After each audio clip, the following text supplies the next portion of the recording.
On the day when the college entrance examination choices were filled out, my heart disease recurred and I was admitted to the hospital. The situation was very critical, the doctor said. A heart transplant was needed. Lacking money, also lacking a healthy heart. Ding! Wisnovel reminds you to click the subscribe button in the bottom right corner to read the complete novel. Ronald went to his former classmate to borrow money in a low voice. Only one person was willing. It was Rena Collins. They arranged to meet at a cafe. Rena gave her all the money she could. Ronald escorted her home. While crossing the pedestrian crossing, a Mercedes-Benz came speeding. It ran a red light. There were so many people on the pedestrian crossing. There was Rena, Ronald, and Dean's younger brother Asa. Ronald gave up his chance at life and pushed Rena away. He and Asa fell into a pool of blood. When Rena crawled back to Ronald, he persistently tried to find his phone. He made one last call to me. He said there was an opportunity to work as a sailor at sea to earn money for the operation, but it was very urgent. He said he had arranged for someone to take care of me. He said he would be back in 6 months. Ronald died.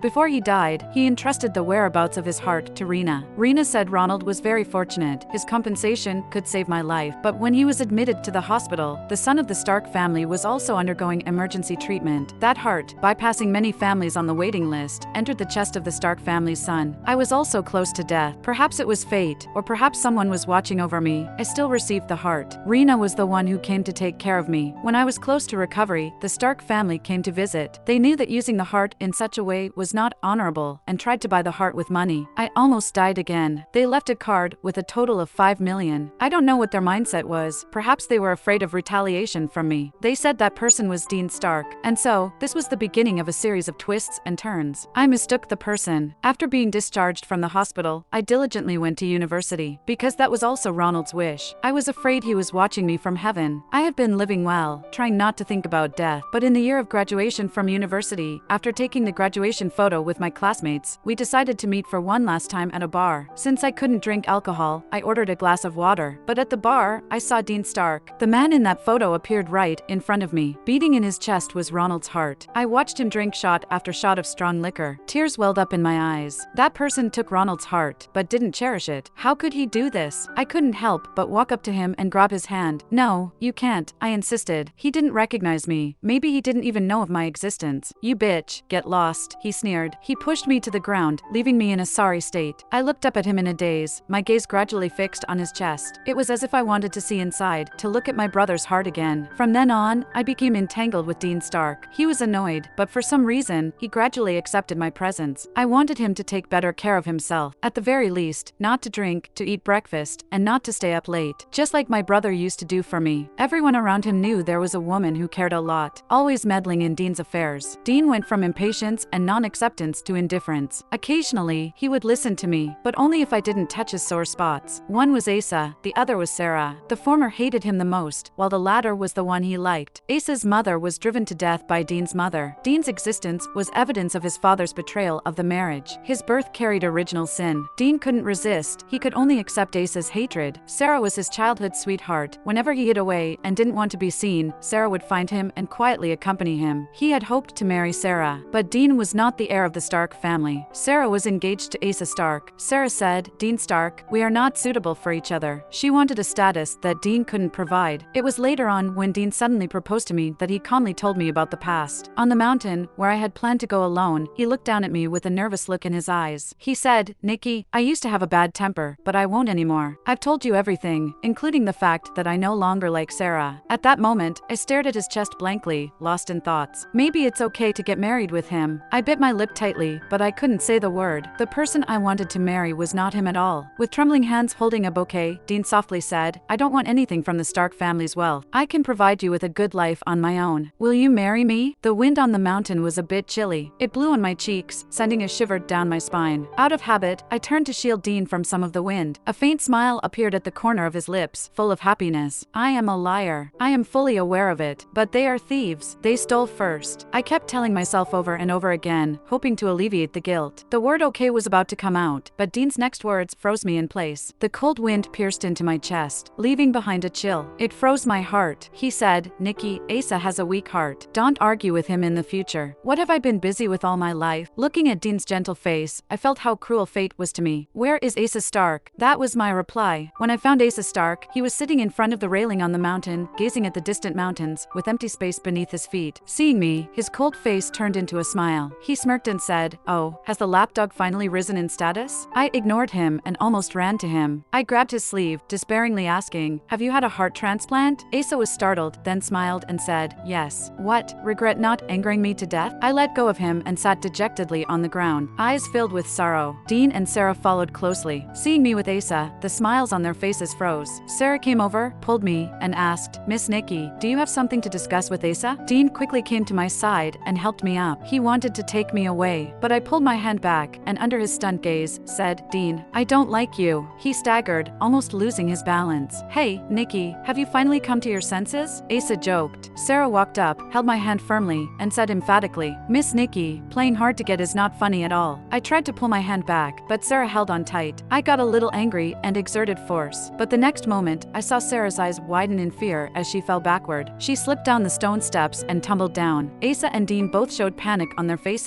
They hurriedly chased after Sarah. Kaitlyn, who happened to come by, thought I had pushed Sarah, but it was clear that she had fallen back on her own. That day, everyone hurried down the mountain. I was the only one left on the mountain, devoid of the will to live. Everything was wrong, all of it. I had come to pray for my parents and Ronald, but in the end, it became my burial ground. Will Ronald come to pick me up? That was the only thought in my mind before I closed my eyes. When I opened my eyes, I saw a familiar scene before me. I was back in the hospital, the same setting, and the same people. Dean saw me waking up, his eyes lit up with joy, and he quickly grabbed my hand. "Nikki," he called hoarsely. I smiled and pulled my hand back. Dean froze for a moment, then tried to force a smile, asking, "Are you feeling unwell anywhere? I'll call the doctor." I shook my head and tried to speak. "What?" He leaned in to ask. His handsome profile was right in front of me, and tears suddenly welled up in my eyes. Who owed whom between Dean and me? Even I didn't know. The arguments, resentments, and sarcasm seemed like they happened just yesterday. But this was the path I chose, so I couldn't blame him. "Where is Asa?" I asked softly. Dean's hand trembled slightly, and his eyes shimmered with broken light. "Nikki, please don't treat me like this," he pleaded. I smiled apologetically at him, my eyes stubbornly meeting his. "Where is Asa Stark?" I repeated. A tear fell on my eyelid with a soft plop. Dean looked so hopeless, so fragile. Perhaps the only beautiful memory between him and me was that day. The wind swayed the garden full of eustoma. He stood quietly by the window, watching, a smile gradually appearing in his eyes. It was the first time I saw such a happy and content smile on that stern face. But unfortunately, one wrong step led to more mistakes. "Why do you want to see him, Nikki?" Dean asked in a trembling voice. His eyes reddened, and he humbly said, "He's getting married, Nikki." Of course, I knew. The same thing. I couldn't possibly do it again. "Dean, can you ask him to come?" I lowered my gaze and softly said, "I want to hear my brother's heartbeat again." He gently touched my head with his only hand. "Okay." That was his answer. Dean finally learned how to be good to someone. But that had nothing to do with me. When Asa arrived that day, he unusually didn't make any sarcastic remarks. He simply walked in quietly, sat on a nearby chair, and looked at me. "Nikki, are you going to die?" he suddenly asked. I smiled, blushing. "Not anytime soon," I said. He furrowed his brows. I quickly added, "I won't commit suicide, but my health isn't great,